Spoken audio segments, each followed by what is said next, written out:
If you have a family member with special needs, one concern may be how they would respond in the case of an emergency and you're not there.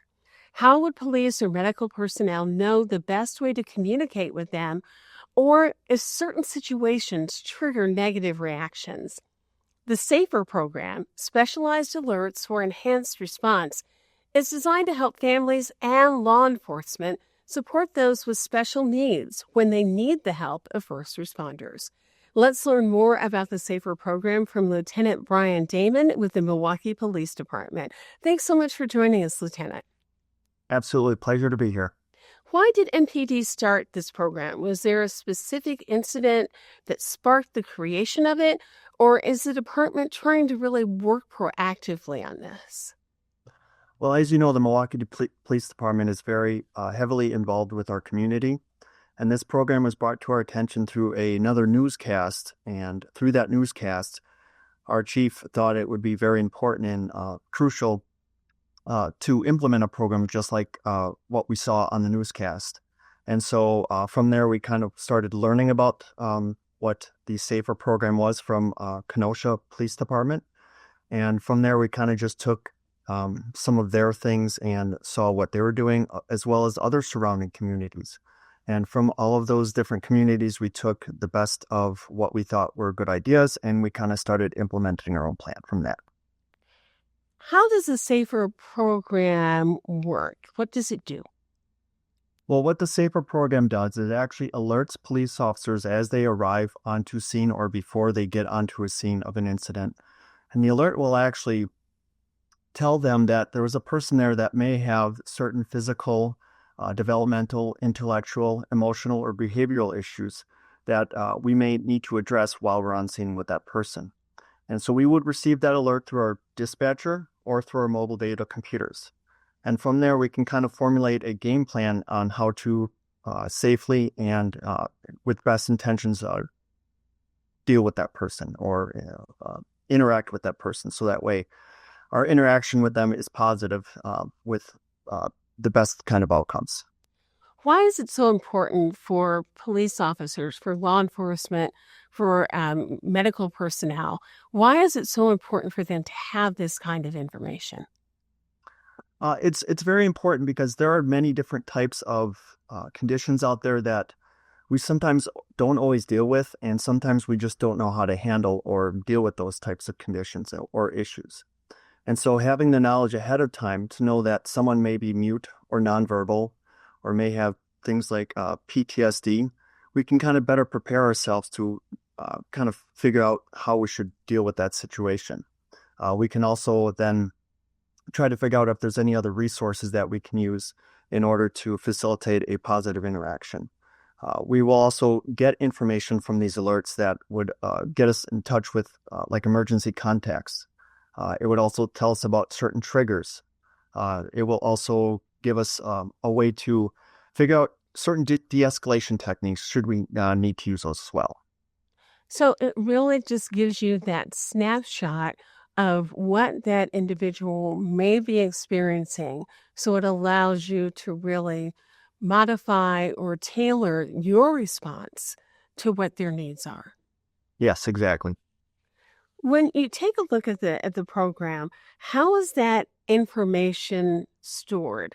How do people know that the information will only be used when someone has a medical emergency or is in contact with a first responder?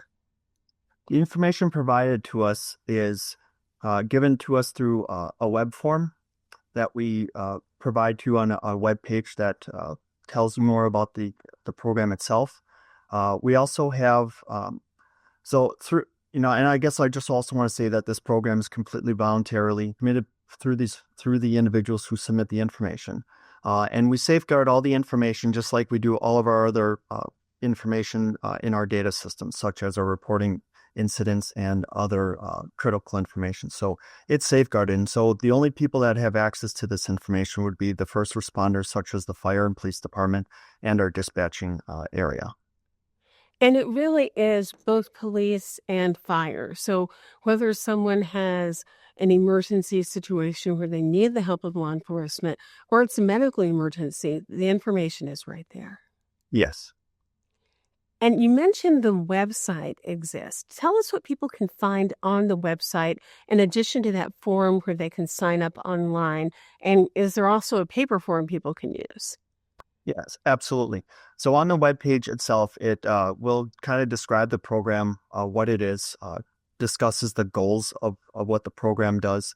And it also has a FAQ section. So it kind of answers most of the questions that people would have regarding this program. And for someone who may not live in Milwaukee, but who frequents Milwaukee, or if it's someone who may be in a care program in Milwaukee, but they live outside of the city, can they still sign up for this program? Yes, they certainly can. So we accept registrations for people who certainly live in the city of Milwaukee, but we also accept registrations for people who may live outside the city, but they do frequent the city of Milwaukee through a job or through a care or a school that they attend. And if someone signs up for this program, how long is the data in the system? So we typically will hold the data in the system for 1 year. After 1 year, we typically will ask that if somebody would like to re-register for the program, they certainly can. And to do that, they would just go to the webpage again to fill out an online form. Or as I wanted to mention earlier, is there is a paper form that could be filled out and then turned into any one of our 7 district stations. And we do the yearly renewal process simply because of the fact that sometimes data gets old, things change, conditions change, locations change, all those things may change, and we don't want to have bad information in the system that would cause us to respond in a different way when it's not needed. And you mentioned something really important a little bit earlier. This is not just for someone who may have special needs. It's for someone who might have any kind of a disability or an issue that really makes it difficult for them to respond in certain situations. So it could be somebody with PTSD. What about individuals who may have dementia or Alzheimer's? Can their family members also apply? Yes, absolutely. We typically look at the different non-medical type issues. So we're not certainly we'll accommodate certain instances where like it's medical only, but not most of the times we deal with like I mentioned before, behavioral, developmental, intellectual, emotional, or behavioral issues. And if people have any questions, they can just go to the website and get the information that they need. Yes, absolutely. There are some now.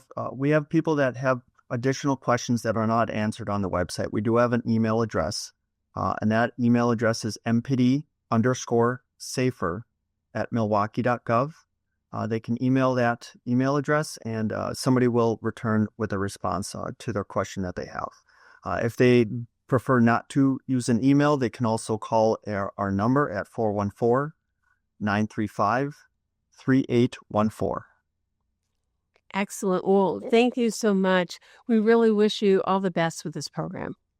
I really appreciate it, and I certainly hope that this does take off, and I do appreciate news outlets like yourself that help us put the word out that we have this program in the city of Milwaukee. Thank you, Lieutenant. And Lieutenant mentioned a couple of ways you can get information. You can also go to the Milwaukee Police Department website, or you can search for MPD Safer Program in your favorite search engine.